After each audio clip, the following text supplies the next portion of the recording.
But the thing that's incredible about that SNL thing, I watch it because it's the last show that I hate watch, and Sure. they have a guy there called, is his name Bowen Yang? Bowen Yang is he's the Asian guy who got the show at the same time as Shane. Right. The characters that they give him to play, then I don't think I'm saying it pretty well. I'm pretty fucking pilled up, to be honest with you. That's But fair. I have AIDS.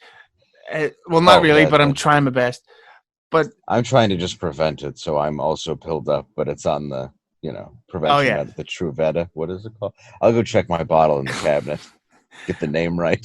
But the Bowen Yang guy, he only plays in those sketches the Asian person. He's never like, oh, I'm the restaurant owner. It's the Chinese guy who works in McDonald's, and it's like they're unintentionally being racist, and that's what I find fascinating about like the Sarah Silvermans and the Bill Maher's, and they're saying all this shit, and I feel that as an outsider that I could say that liberal America are in a way just as racist as Anthony Cumia. I mean, the right of America, because they seem to because the think right is not nearly as racist as Anthony. So go on. No, but I feel I don't like want you to insult the right on this show. I don't want to link them in with bad people, Yeah. But they it's like they talk to people of color, I think is the correct term, and not, as Anthony calls them, the guilty people. Yes, yes, POC, or yes, as Anthony calls them, no goods. Yes, the enemy. But but they seem to speak about them like they need help. Like, oh, we need to cast more black actors. It's like, okay, put Martin Lawrence in the next Godfather. Oh, there is that there's 5 rules of how you have to make a movie now. So even with Mel Gibson in the new movie that I really want to see, Fat Man, it was funny. We were actually watching the trailer for it, and Anthony's like, "Oh, of course, Mrs. Claus has to be black," and I'm like, "It's about Santa. Like, it's not the most fake thing in this. It's about a kid who's paying a hitman to kill Santa, and it's like, well, this black thing makes it completely unrealistic."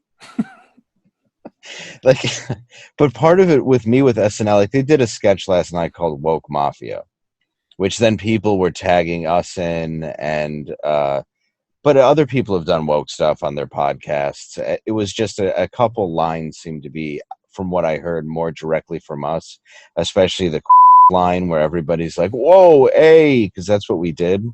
But I don't even have a problem. Look, if it was lifted or parallel thinking, whatever it is, my problem is that when our show does it and Anthony does it, it's considered, I don't want to say it, but it's considered offensive to a degree that we're making fun of woke culture. But then when SNL does the exact same thing, it's looked at as brilliance. And I mean, it's the exact same thing. And that's what bothers me, is it's the exact same parody, but it just depends on who's saying it for people to accept it.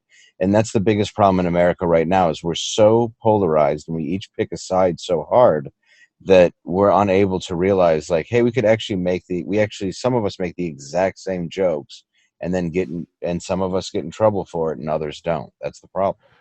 But the thing about that Saturday Night Live, like, they do some really genius stuff. Now, try not to laugh too much, because I don't want to be here all day.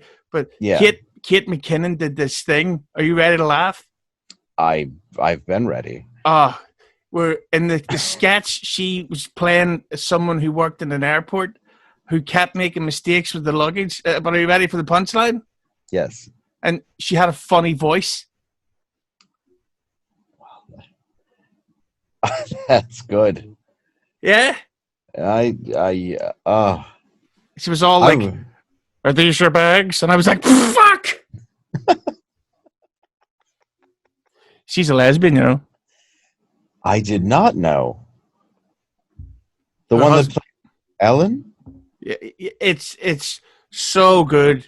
And you should see. She was in this awesome film called Ghostbusters. I really liked it. I understand there's an original, but I haven't seen it. You wouldn't like it. It's three men and a guilty, and Really? yeah, and there's this disgusting scene Hmm. where Sigourney Weaver shows off her legs for a quarter of a second, and I don't think I'm ever going to calm down from the outrage. Why? To sexualize her? It's They sexualized her. They made her seem like she needed help of the guilty man and the three whites, and I just didn't just don't go for that.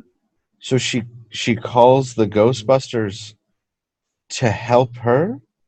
I Like prefer she the can't do it herself?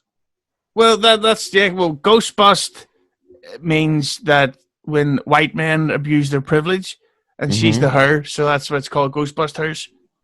Well, I think the only way to get payback is if a black man punches Rick Moranis in the face. Yes, That's the only. Hopefully that happens because that'll even the playing field. I think we have a contract. Uh, Too bad this didn't air right before. yeah, this is great.